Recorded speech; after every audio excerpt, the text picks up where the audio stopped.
As we continue discussing the trials and tribulations of major athletes. On the bright side, though, sport is filled with stories of athletes embroiled in battles with addiction. Some do manage to kick their habits and forge a new path in their career, while others do fail to cast out their demons as their careers, lives and relationships suffer.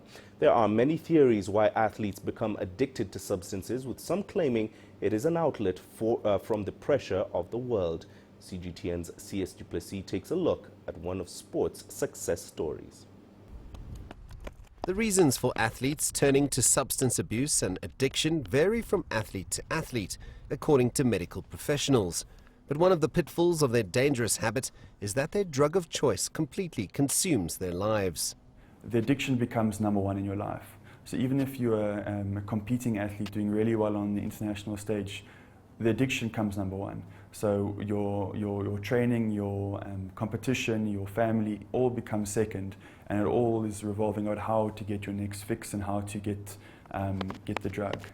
In 2013, Luvo Manyonga was a crystal meth addict. 3 years later, the talented yet troubled long jumper was in the process of getting clean and eyeing a medal in his first Olympic Games, while trying to kick the habit that had threatened to ruin his life.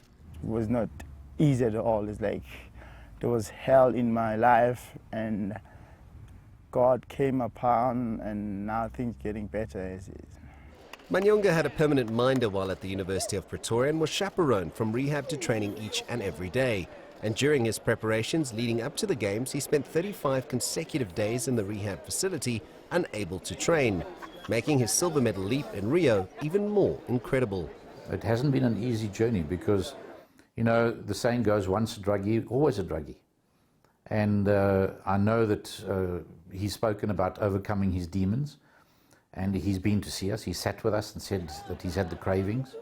The cure for any addiction lies in identifying the reasons for the consumption or use of the drug and providing a support team around the athlete to help them kick what could be a career-ending addiction.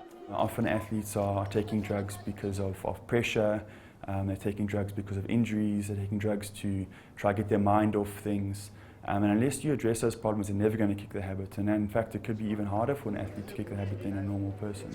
Manyonga, to this day, is drug-free. He has moved to Port Elizabeth to be with his family and remains a true success story in terms of beating the odds and kicking an addiction.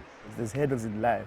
You have to jump over them and then keep on going. It does not mean like when you hit rock bottom, that's the end of the world. You have to fight to get through that, yes. The road to rehabilitation is often an arduous one, and many argue that it never really ends. It entails dedication and commitment from the athlete, but more importantly, it requires support from friends, family and coaches. Because no matter how long the individual has been clean, it takes one slip for that drug nightmare to return and the process of rehabilitation to begin all over again. So far, Luvo Manyonga has managed to slay his demons and is working hard on and off the track to stay clean, healthy and competitive. Sias Plessis, CGTN, Pretoria.